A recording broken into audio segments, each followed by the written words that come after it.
Bienvenue dans notre série documentaire Alchimystère. N'hésitez pas à vous abonner, à appuyer sur la petite cloche pour être notifié en cas de nouvelles vidéos et à parler d'alchimystère autour de vous.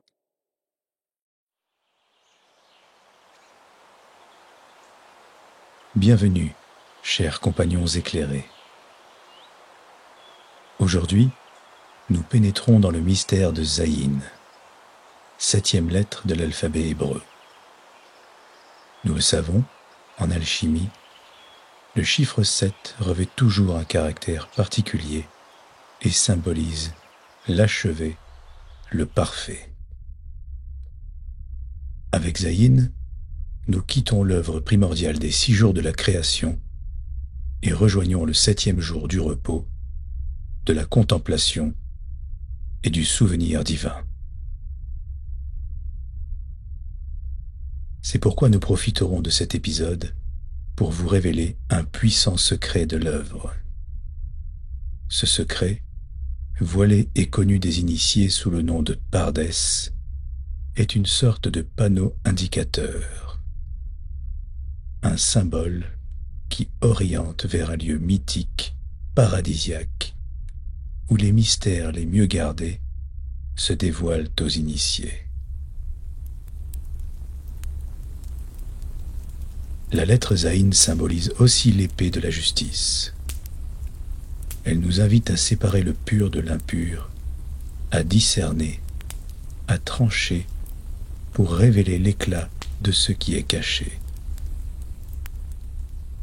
Séparer le subtil de l'épée, c'est faire jaillir l'essence, purifier la matière et l'âme de l'alchimiste lui-même pour repousser les limites du monde visible.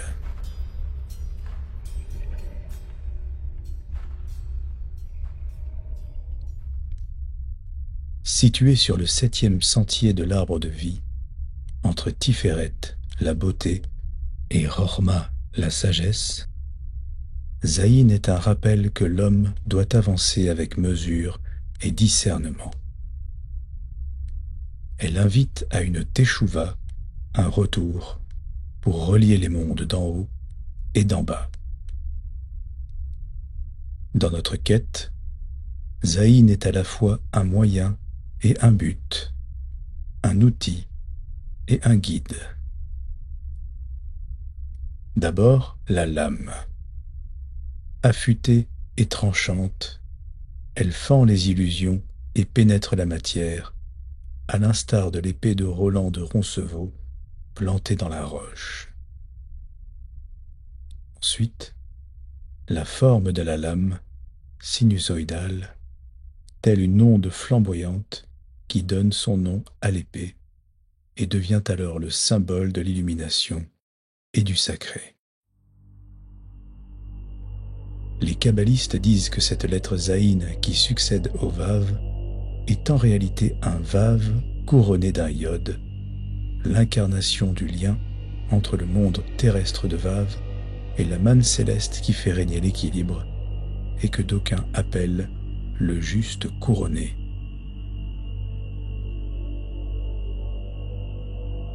Nous verrons d'abord comment cette séparation s'opère dans la matière, tant par la voie sèche que par la voie humide, avant de plonger plus loin dans les mystères symboliques et spirituels que cache cette épée.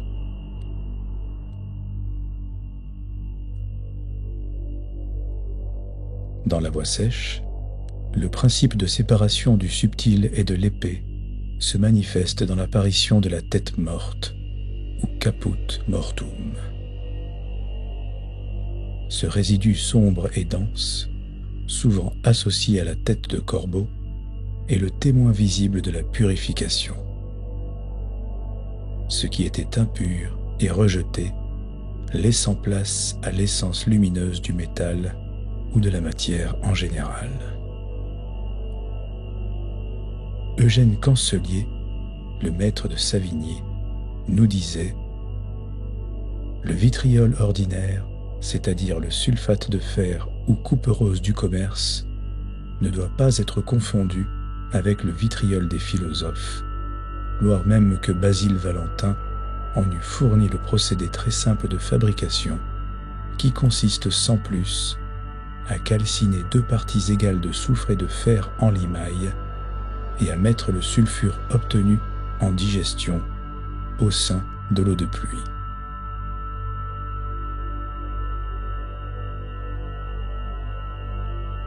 Nous allons vous donner ici les grandes étapes de l'opération. Tout d'abord, la fusion initiale. Pour cela, on place la matière dans un creuset en graphite. Puis, on le porte à haute température, généralement entre 800 et 1000 degrés Celsius. Les éléments impurs, appelés scories, commencent à se volatiliser ou à se solidifier. Ensuite, la formation de la tête morte. Une couche sombre, dense et criblée d'impuretés surnage ou se fixe sur les bords du creuset. Ces scories, souvent noires ou brunes, représentent la coquille vide, c'est-à-dire ce qui est abandonné par la matière lors de sa purification. Vient ensuite l'étape de l'extraction.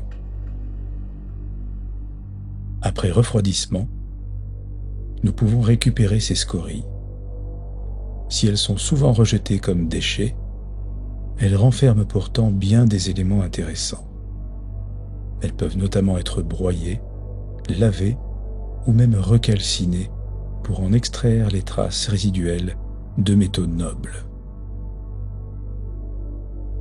Enfin, vient l'étape de la récupération de l'essence. Ce qui demeure au fond du creuset est la matière purifiée, prête pour l'étape suivante de l'œuvre. Nous pouvons faire ici un parallèle avec l'esprit humain. L'un des mystères considérés par de nombreux alchimistes opératifs comme la preuve de l'existence d'une interaction entre l'alchimiste et la matière est la présence de scories après plusieurs purifications, alors que la matière semblait déjà très pure après plusieurs calcinations. Si les scories ne proviennent pas de la matière, pourraient-elles alors provenir de l'agitation de l'alchimiste lui-même ? Une chose est sûre, selon les anciens, l'alchimiste doit d'abord se débarrasser de ses illusions et de ses passions viles pour pouvoir révéler l'essence divine des choses. De même que nous le disait Paracelse, nul ne transmute aucune matière s'il ne s'est transmuté lui-même. L'alchimiste ne peut donc qu'être dans un état de quiétude, de paix et de bienveillance s'il aspire à transmuter quelconque matière.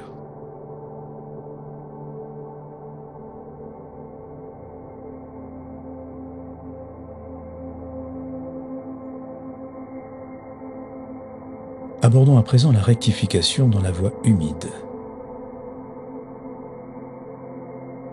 Dans la voie humide, la séparation du subtil et de l'épais s'opère notamment au travers de la distillation, une méthode où la partie pure est extraite de la matière grâce à l'élévation par le feu et à la condensation par l'eau. En alchimie, cette méthode est appelée rectification, car elle rend la matière plus subtile et plus pure. Dans la tradition hermétique, il est conseillé d'effectuer les opérations spagyriques lors des phases de lune montante, là où le rayonnement lunaire est le plus prégnant. Pour vous aider dans votre travail, vous trouverez la phase lunaire actuelle sur notre portail www.alchimistère.com dans la rubrique « Au laboratoire ». Voici en quelques étapes les opérations de distillation et de séparation de la tête morte. La tête. Une fois l'alambic porté à une température de 65 à 70 degrés, le premier distillat s'écoule goutte à goutte. Celui-ci est chargé de méthanol et d'impuretés volatiles. Il est reconnaissable par son odeur de solvant et par sa forte concentration, souvent supérieure à 90%. Ce produit est toxique et doit être éliminé ou utilisé comme combustible. Ensuite, le cœur ou bon distillat. Lorsque la température atteint environ 78 degrés, l'éthanol que recherche l'alchimiste commence à s'écouler. Ce distillat est clair, pur et constitue la partie recherchée. L'alchimiste doit alors maintenir une température stable et un débit lent pour favoriser la meilleure qualité du produit. Fait inexpliqué et que nous avons constaté, à ce moment de l'opération alchimique, lorsque l'alchimiste s'approche du goutte à goutte, il peut constater que le goutte à goutte s'accélère. Lorsqu'il se recule, le goutte à goutte ralentit. Les alchimistes y voient ici la preuve de l'interaction entre l'alchimiste et la matière. Enfin, on parle de queue de distillation. Lorsque la température dépasse 94 degrés Celsius, le distillat devient chargé en huile de fusel. Ces substances lourdes et malodorantes. Bien que non toxiques en petite quantité, elles altèrent la qualité du produit et doivent elles aussi être éliminées. Il est dit qu'à la 5e distillation, une huile noirâtre, impure et nauséabonde, appelée huile de mort, apparaît dans le ballon. Une fois cette huile éliminée, le mercure restant au fond du ballon est devenu un esprit. Les alchimistes à la recherche de l'élixir de longue vie venaient alors d'inventer l'eau de vie. Tout comme l'alambic, inventé lui aussi par un alchimiste perse nommé Géber, l'épée de Zaïn se sépare de la tête et de la queue du serpent en tranchant dans le vif pour féconder la vérité. Sur le plan kabbalistique, la première mention de Zaïn dans la Bible apparaît dans la Genèse, chapitre 1, verset 11, avec le mot « zéra » qui signifie « semence ». Au chapitre 3, verset 15, Zaïn apparaît à nouveau sous la forme de descendance ou postérité, lorsque l'Éternel indique que la femme écrasera la tête du serpent.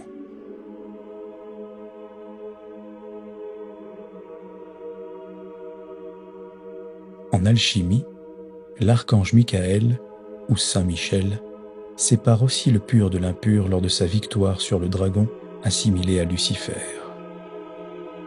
Il est d'ailleurs souvent représenté comme celui ayant terrassé le dragon, écrasant la tête du dragon avec son pied.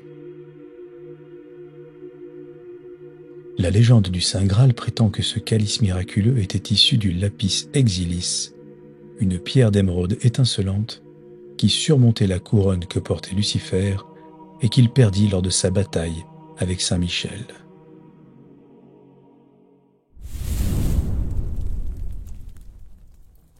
L'épée flamboyante, les 4 mondes et l'ascension de l'âme. En passant du Vav au Zaïn, nous constatons une transformation subtile mais significative. La barre horizontale du Vav, symbole de liaison directe et d'équilibre entre le ciel et la terre, devient oblique en passant à Zaïn. Cette obliquité favorise l'écoulement du savoir céleste vers la terre, tel un flux incliné facilitant la descente des énergies divines relayées par les anges. Zaïn, en tant qu'épée couronnée d'un yod, la main divine, transcende le simple lien du Vav, le coagula, pour devenir un outil actif de séparation et de purification, le solvé. Le porteur de l'épée est le divin messager. Le rôle de Zaïn se retrouve magnifiquement incarné dans l'archange Michael, dont le nom hébreu Mikaël signifie « qui est comme Dieu ».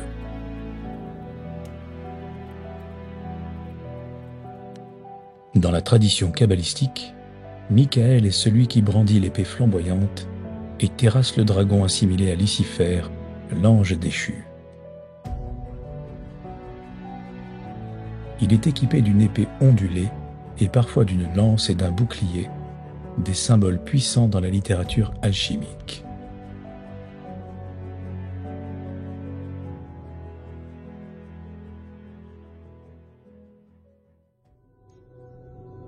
Abordons à présent un grand secret hermético-kabbalistique, la notion de Pardès. Le mot hébreu Pardès, signifiant verger ou jardin, représente dans la Kabbale les 4 niveaux de lecture des textes sacrés. Il se compose des 4 lettres hébraïques P, R, D, S. Ces niveaux ne sont pas seulement une approche intellectuelle, mais aussi des étapes d'ascension spirituelle reflétant les 4 mondes de la mystique hébraïque. En alchimie, la notion de Pardès est une invitation à voir derrière la matière, au-delà du visible. Abordons à présent chaque lettre de cet acrostiche et leur correspondance. Le P correspond à Pshat, la lecture littérale, le monde d'Assia, assimilé à l'action. La compréhension simple et directe, correspondant au monde de l'action physique. C'est le niveau de la réalité tangible et matérielle où l'alchimiste travaille la matière brute. Vient ensuite le R pour Remez, la lecture allusive, correspondant au monde de Yetzira, la formation. Ce niveau explore les symboles et les allusions correspondant au monde de la formation, où les énergies prennent forme et où les symboles commencent à dévoiler les vérités cachées. Nous retrouvons ensuite le D de Drash, la lecture allégorique, correspondant au monde de Beria, associé au monde de la création. Ici, l'alchimiste comprend les principes universels derrière ses opérations et intègre les lois cosmiques dans son travail. Enfin, nous retrouvons le S de Sod, la lecture secrète, correspondant au monde de l'émanation, appelé Hatzilut. Le niveau mystique est caché, où l'alchimiste entre en communion avec les forces divines. Hatzilut est le monde des énergies pures, où l'arbre de vie culmine dans la Séphira Keter, la couronne divine. Ces 4 mondes sont reliés entre eux par la Séphira Keter, qui correspond à la Séphira Malchut de l'arbre suivant. Les 4 mondes imbriqués forment alors l'échelle de Jacob, une structure symbolique représentant l'ascension de l'âme. Dans la représentation traditionnelle, on y voit des chérubins monter et descendre de la terre jusqu'au ciel et porter les messages divins. Chaque barreau de cette échelle est un lien entre les mondes, permettant aux cherchants d'évoluer spirituellement. Dans ces opérations au creuset, l'alchimiste constatera que la matière suit l'exact même plan que l'échelle de Jacob au travers de ses transformations successives. L'épée flamboyante, avec sa lame sinusoïdale, est un reflet des mouvements énergétiques qui circulent dans l'univers et unissent les mondes. Il sera question pour l'alchimiste d'apprendre à être à l'écoute et de savoir repérer les symboles où ils se trouvent afin d'accomplir ce qu'il souhaite au sein de la matière. L'épée flamboyante est également associée aux kéroubim ou chérubins, les gardiens du paradis dont le rôle est de protéger l'accès de l'arbre de vie tout en guidant les âmes à travers les niveaux de conscience. Le mot hébreu kéroubim vient de la racine hébraïque signifiant messager et symbolise la fonction de transmission divine. Si Zayin représente la séparation, il s'agit ici non seulement de trancher le subtil de l'épée, mais aussi de dissocier le subtil de l'épée. Dans l'opération alchimique, La partie subtile est associée au corps beau ou corbeau, dont il convient de séparer la tête lourde qui contient tout ce qui alourdissait la matière. En conclusion, pour poursuivre l'analogie avec l'épée flamboyante, l'ondulation de la lame rappelle la danse des vapeurs dans un alambic ou le mouvement de la lumière réfléchie dans un creuset. Ce mouvement traduit la semence spirituelle qui féconde la matière que l'alchimiste, humble et attentif, doit écouter pour avancer dans son œuvre. Dans ce passage du Vav au Zayin, nous découvrons un changement fondamental. De l'union passive à l'action active, de la simple verticalité à une transmission dynamique. Zayin, l'épée, devient un outil de purification et d'élévation, reliant l'alchimiste au savoir divin. Le rôle de Zayin, dans l'alchimie, est un rappel que toute séparation vise à l'union ultime et que l'ascension spirituelle repose sur une compréhension profonde de la matière, de l'esprit et du divin. Que l'épée flamboyante de Zayin illumine votre chemin vers la vérité et l'harmonie.